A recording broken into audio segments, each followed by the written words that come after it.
Hello and greetings from India. A warm welcome to everyone at ICON 2016. This is the second year that I'm sending a virtual presentation, and thank you so much, Dario. Thank you for all the organizers for having accepted my offer to present this way. It gives me immense pleasure to be at ICON always, and hello to all my friends. Today I am presenting a very a topic which is very close to my heart. Um, it is about it is an experiment and a project that me and my co-presenter Vivek Gami are hoping will become the next big thing to improve the lives of cancer patients, particularly in India and hopefully around the world. To name an illness is to describe a certain condition of suffering, a literary act before it becomes a medical one. Unquote, Siddharth Mukherjee. There are approximately 1.8 million people living with cancer in India, with over 1 million new cases being added every year.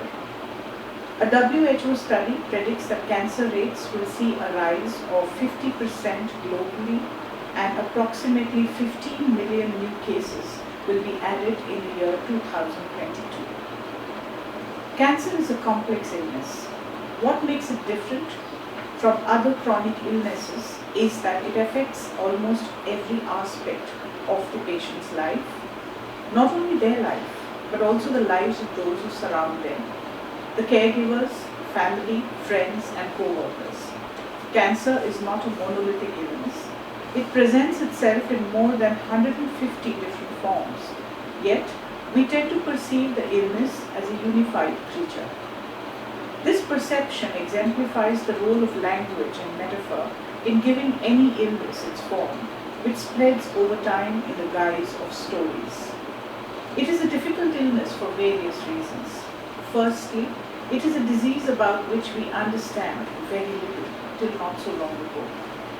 The explanations for the cause of cancers have ranged from imbalance of black bile in the body to the presence of viruses, from environmental toxins to cigarette smoking and obesity.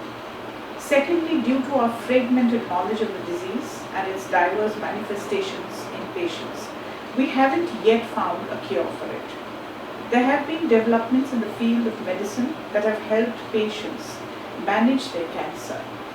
There are treatments that have been extremely successful in achieving full remissions in certain kinds of cancer, but on the whole, cancer has remained an elusive illness. Doctors in clinics and laboratories alike confide. Ultimately, diagnosis is one of the major problems of cancer treatment. Due to lack of awareness and insufficient diagnostic tools, except for in major cities in countries like India, the late detection of cancer is one of the hindrances in overcoming the illness. Each patient responds to cancer treatment differently, depending on the type of cancer, body type, patient's lifestyle, and nutrition. Its treatment, particularly chemotherapy and radiation, have severe side effects. The side effects of cancer treatment include disorientation, severe fatigue, abnormal weight gain or loss, severe nausea, insomnia, hair loss, skin darkening, anemia, bleeding problems, and low immunity. Cancer patients are commonly found to suffer from depression due to the long span of demanding treatment, which may last anywhere from 6 months to 2 years, sometimes even longer. Through the course of the fieldwork, it became increasingly clear that a holistic approach to cancer treatment is needed. Even though doctors are able to provide adequate medical care and caregivers adequate physical care and practical support, there is a serious lack of emotional support and guidance provided to the patients. What to expect from treatment, how to keep oneself motivated, how to overcome depression, how to manage relationships, these are only some of the thoughts that need to be addressed in a structured manner. And it was after conversations with cancer patients that this need took shape in the form of this experiment or project. Cancer is an experience that calls into question who a person is and how they want to live the rest of their lives. Patients are compelled to re-evaluate their identity and establish how cancer fits into their life story. This is a challenging task for individuals whose lives are so disrupted, yet must live in a social world that remains unchanged by their experience. Patients talk about the importance of the process of reworking their lives in the context of the group. Stories provide scripts for living, especially for living through difficult times. They give structure and meaning to a life that inherently lacks both. Through the power of metaphor, stories guide us through the darkness in our own lives to that place of holiness, resolution and light for which we long. This is why we always tell and listen to stories.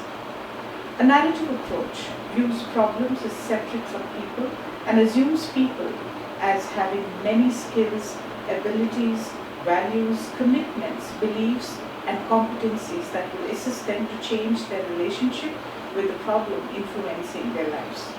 Narrative therapy is a method that separates the person from the problem and encourages people to rely on their own skills sets to minimize the problems that exist in their everyday lives. Throughout life, personal experiences are transformed into personal stories that are given meaning and help shape a person's identity. And narrative therapy utilizes the power of people's personal stories to discover the life and purpose of the narrator. It has always been known, says Paul Ricoeur, that life has something to do with the narrative. We speak of a life story to characterize between life and death.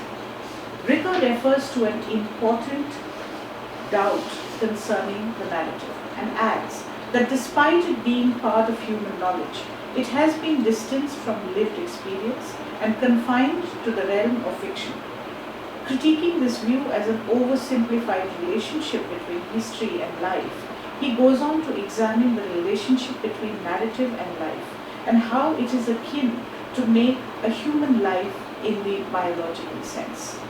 Ricoeur, using the maxim of Socrates, says, "An unexamined life is not worth living." Narratives have for long been considered as important to sense making, to making sense of our lives. It is a fundamental process of human understanding. Using narrative accounts to make sense of people's lives and experiences has made significant impact in the medical field and to record accounts in life-threatening conditions such as cancer. An understanding of illness narratives can be found mostly in anthropology. Byron Good, in 1994, argued that narratives are central to the understanding of the experience of illness. Good's quest was to understand the cultural representations of illness and other questions that relate culture and illness. These questions, in an anthropological sense, raised from multiple perspectives, but in the context of illness narratives, most pertinent are the biological and social. In Good's conception and an alternative to the biomedical view, the body is subjectively experienced. For the sufferer, the body is not just a physical object or a psychological state, but an essential part of the self. The diseased body is a disordered agent of experience. It was medical anthropology that helped to understand that the well-being of humans is dependent on the well-being of each other, and that health and illness is part of the social fabric that binds all of us together. As Womack in 2010 says, the body defines our experience of selfhood, and in illness metaphorically represents our disjuncture with the world around us. Societies, as Womack says, view disease as chaotic and potentially disruptive to social order, and hence any kind of healing addresses the restoration of social order, which anthropology says can be achieved by engaging with the subjective experience of the patient, the trained experience of the medical practitioner. anthropological interest in the mundane and informal discourse, Turner, like in the work of Turner, Manning, Bourdieu, has contributed immensely to the interest in illness narratives. Anthropologists have found that the spontaneity and groundedness in the everyday discourse contributes to the personal working out of problems at hand, be it illness or everyday annoyance.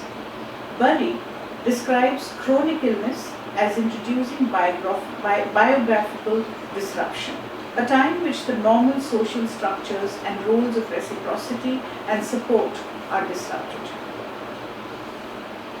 Despite the negative impact of long-term illness, Becker has shown that people confront their lives by using narratives to reconstruct their sense of social and self to mediate and articulate the disruption.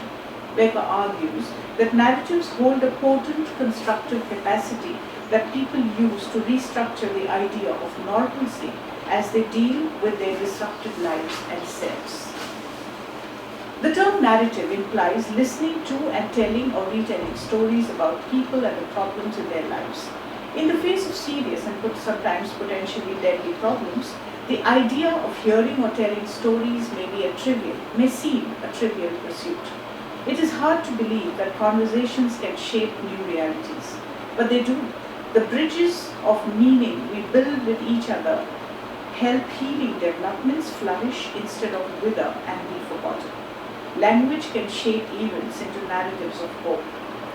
Is it possible to make people aware of their shift in their life narratives?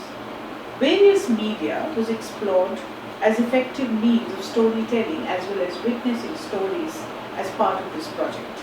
Through a brief survey of the internet, it became clear that patients and survivors are comfortable with documenting their journeys as patients or caregivers through the use of text and images. A lot of cancer patients maintain online journals or blogs and use it as a means to express themselves through their illness.